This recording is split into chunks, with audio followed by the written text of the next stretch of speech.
Walking போகணும், கொஞ்சம் தூரம் போனால் கால் கையில் ஒரு மாதிரியா இருக்கும், ஸ்ட்ரென்த் இல்லாத மாதிரி இருக்கும்.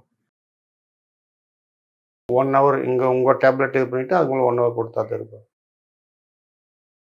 அப்போ வந்து பிளட்டு ஒரு சில இதெல்லாம் வந்து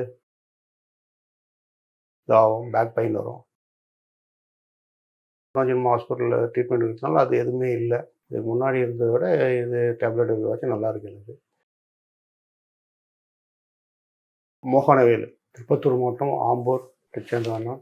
3வது முறை வந்து இங்கே புனர்ஜென்ம ஆயுர்வேத ட்ரீட்மெண்ட் எடுத்துருக்கிறேன். இப்போ வந்து கிட்டத்தட்ட 3 மாதத்துக்கு வந்து டேப்லெட் எடுத்துட்டேன். எனக்கு வந்து நல்லா இருக்குது, எந்த பிரச்சனை இல்லை. இதுக்கு முன்னாடி இருந்ததை விட இது டேப்லெட் இருக்கிறதாச்சும் நல்லா இருக்குது எனக்கு, எந்த ஒரு ப்ராப்ளமும் இல்லை. இப்போ வந்து எனக்கு இதுக்கு முன்னாடி வந்து க்ரோஸில் இப்போ பார்த்துன்னு இருந்தேன். அப்போது வந்து பிளட்டு ஒரு சில இதெல்லாம் வந்து கால் கையெல்லாம் வந்து இதாகும், பேக் பெயின் வரும், வயிறு கொஞ்சம் உபசமாக தெரியும். அது இப்போத்துக்கு வந்து உங்கள் ஹாஸ்பிட்டலில் புனர்ஜென்மா ஹாஸ்பிட்டலில் ட்ரீட்மெண்ட் இருக்கிறதுனால அது எதுவுமே இல்லை. இந்த 3 மாதம் ட்ரீட்மெண்ட்டு டேப்லெட் எடுக்கிறதுல எனக்கு என்னுடைய இதுக்கு நல்லா தெரியுது, எந்த ப்ராப்ளமும் இல்லை. இப்போ டாக்டர் என்னன்னாரு, இந்த இது முறை எடுங்க, அடுத்த முறை வந்து ஒரு பிளட் செக்கப் ஒன்று பண்ணிட்டு வாங்க, அதுக்கு அந்த மாதிரி என்ன இருக்குன்னு பார்த்துடலாம் அப்படின்னுருக்காங்க. அங்கே வந்து நீங்கள் இந்த டேப்லெட் எடுங்க, 6 மாதம் வந்து நீங்கள் வந்து டேப்லெட் எடுக்கணும், அது எடுத்தீங்கன்னா வந்து உங்களுக்கு இது வந்து ஒரு 1 மந்த்து ஒரு 20 டேஸ்க்குள்ளே வந்து அந்த டிஃப்ரெண்ட் தெரியும், எப்படி இருக்குது என்னன்னு தெரியும், நல்லாவே தெரியும். அதுக்கப்புறம் நீங்கள் கண்டினியூவாக நாங்கள் சொல்கிற இதெல்லாம் ஃபாலோ பண்ணிங்கன்னா நல்லாவே உங்களுக்கு சான்ஸ் இருக்குது, அது மாதிரி சொன்னாங்க.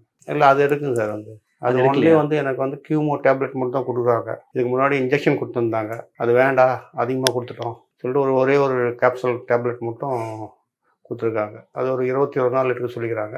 கேப் விட்டு ஒரு 10 டேஸ் பொறுத்து வந்து எங்களை வந்து பாருங்கள் அப்படின்னு. ஒரு வேலை தான் இருக்குங்க சார். 1 ஹவர் இங்கே உங்கள் டேப்லெட் இது பண்ணிவிட்டு அதுக்கு மேலே 1 ஹவர் கொடுத்தா தான் இருக்கும். ரெகுலர் டயட் வந்து இந்த புளியெல்லாம் சேர்க்காமல் இது பண்ணுவேன். இல்லை காலையில் வந்து டிஃபனு, இட்லி, தோசை, இடியாப்பம் அது பண்ணிவிடுவேன். மதியம் வந்து லைட்டாக பருப்பு சாதம். ஈவினிங் தான் ஏதாவது டிஃபன், சப்பாத்தி அது இது சாப்பிட்டு போகணும். டயர்டாக இருக்குது சார். கொஞ்சம் வாக்கிங் பண்ணுவேன். அடிக்கடி நம்ம லேண்டுக்கு போவோம், வாக்கிங் பண்ணுவோம், கொஞ்சம் தூரம் போனால் கால் கையில் ஒரு மாதிரியாக இருக்கும், ஸ்ட்ரென்த் இல்லாத மாதிரி இருக்கும். நாம் தைரியமாக இருக்கும். நான் அப்போ வந்து ட்ரீட்மெண்ட் இருக்கிறதுனால வந்து எனக்கு அந்த இதெல்லாம் போயிடுச்சு, வந்து நல்லா தைரியமாக இருக்கும். வந்து பசி இருக்குது, அதை வந்து இது பண்ணுறேன். நம்ம சாப்பிட்ற மாதிரி கொஞ்சம் கொஞ்சமாக சாப்பிட்டுக்கிறோம், அதிகமாக சாப்பிட்றது.